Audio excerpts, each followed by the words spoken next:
Hello everybody! Hopefully these goofy glasses are in continuous autofocus mode today. It's hard to know what your settings are because there's no screen that comes with them. You just need to rely on the little LEDs flashing. But let you know what we're working with because everybody's always asking. This is the wire I'm going to be using for this series of videos. It's my favorite, the tipper tie, 1.4 millimeter diameter. Comes in quarter-mile rolls. Now I'm using the double twist. You can see over there, those are 10 feet long. I stretched a 20-foot chunk on my wire lathe and made the double twist. And this double twist, it's got about a twist every inch, like I've been fond of using. The purpose of using this double twist, for those of you who haven't watched very many of my videos, is I'm trying to get the trunk and the branches to have a pattern but not pattern type of thing going on, so they look a little bit more like a tree. Bark has got that quality of pattern but not pattern that I'm so fond of. The thing I learned working with this double twist is if you don't want a lot of the twist to come out when you're twisting the trunk and the branches, you need to kind of seal off the ends of the double twist here so it can't unwind from itself. It's a kind of hard thing to explain, but I like to have at least 5 or 6 or so real tight twists right on the end so that these can't untwist when I'm twisting up the branches in the trunk. And on this tree I want the double twist to not untwist a little bit more than the last tree I made. It's a hard thing to explain, but those of you that have been watching my videos for a while probably get what I'm trying to say. Of course, I got to nip off this little end before I put it in the jig, but I like to leave it on there for a while. But I got about that's probably about a half mile of wire there sitting on the floor. I don't think I'm going to use all of it for this tree, but I like to have some extra. It's always better to have more than not enough. Here's what I got going on so far in the jig. And this is the new thing right here that I'm doing. This is going to be a really kind of, it's going to be an oak tree, and it's going to have a very dense canopy. And the more weight that you add on top of a tree in the canopy, and as the trees get bigger and bigger, the wire tends to not support its own weight the larger the tree goes. It's just a material property that's very common. Large container ships suffer from this. They keep making them bigger and bigger, and as you make anything larger and larger, unfortunately your material strength, what you're making out of, the material doesn't get stronger. It actually gets weaker the larger you build something. It's just an engineering problem. And to overcome that with this tree, I don't want the trunk to get floppy, so I've incorporated a tube here that's going to be right about where the first branch split is going to come. It stops, and this will make this section of the trunk stronger than it would be normally. And this particular chunk of aluminum actually came from a tripod. It's about a 1/2 millimeter wall thickness, maybe a little under a 1/2 millimeter.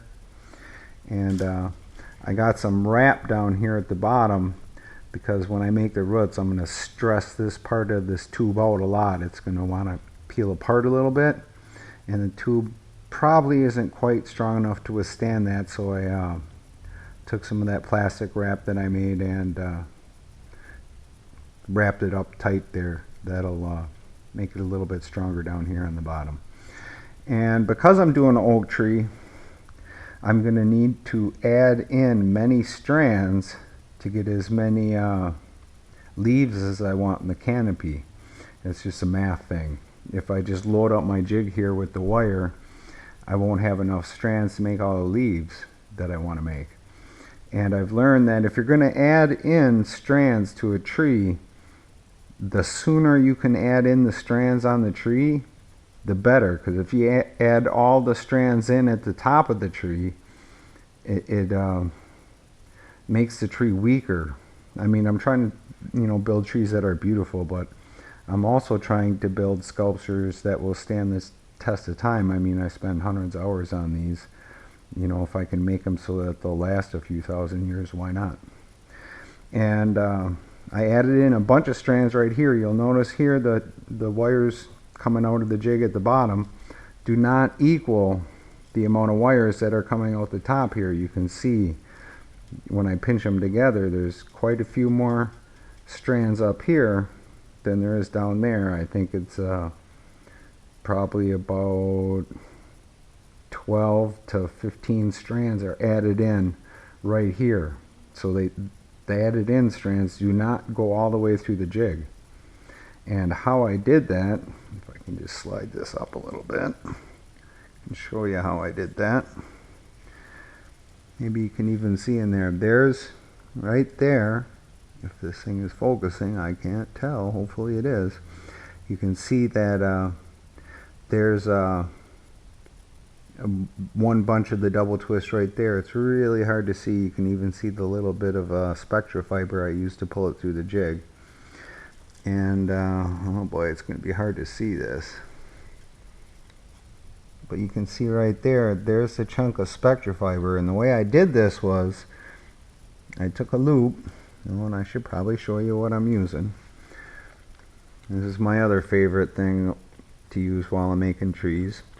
100% Spectra Fiber Power Pro. It's fishing line, but it's just a real good quality Spectra Fiber. Spectra Fiber is some really strong stuff, using 200-pound test.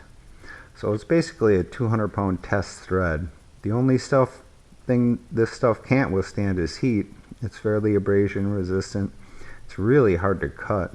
It's actually easier to just melt it apart with a lighter. But that's what I'm using for this, and let's see if we can get this thing to focus. And what I did was I put a loop through the jig that already had some double strand going through it. I don't have a piece of double strand in this hole yet, but for the purposes of just explaining this on the video, I think it makes sense. But what I do is I get the loop through there, and then I take one end and loop it through that little loop, one side of the wire, and loop it through the loop, so you could see that it would be, grabbed there. And then I take the two free ends and shove them through the tube so they pop out the other end of the tube, and then I use the Spectra Fiber to pull it down even to the jig. I don't know if you're going to be able to see that. Yeah, but I get the wire through there and then pull it down, and then I just wrap the Spectra Fiber around here and hit it with some of my plastic wrap. For those of you that might be seeing this video for the first time, if you want to see how I make this double twist, there's a video down there a ways that shows you the wire lathe and the making of the double twist wire.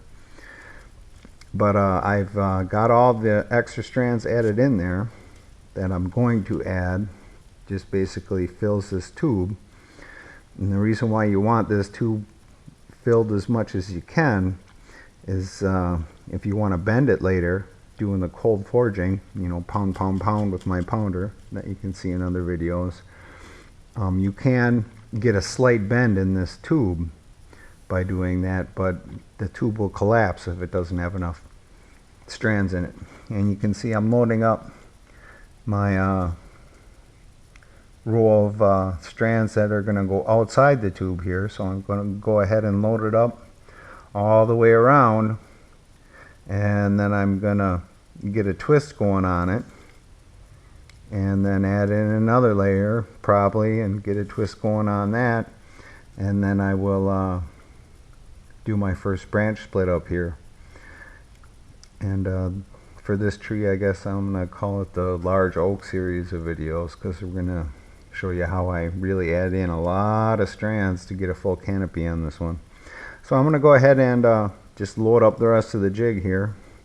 A couple other things: when you're working with really high strand count trees, it pays to wrap your strands when you're adding them, because otherwise you're going to get a lot of tangles. The wire can fall in and out of itself, and even on this one you can see I'm wrapping it, and these will all end up getting cut off eventually once they start doing the branch splits and such on this tree. But I put those on there kind of temporary just to keep all these from tangling amongst themselves, because tangles are no fun. But hopefully when I pop this video in the computer, some of this will be halfway in focus, I hope at least. I suppose that's all I got for now. Talk to you soon.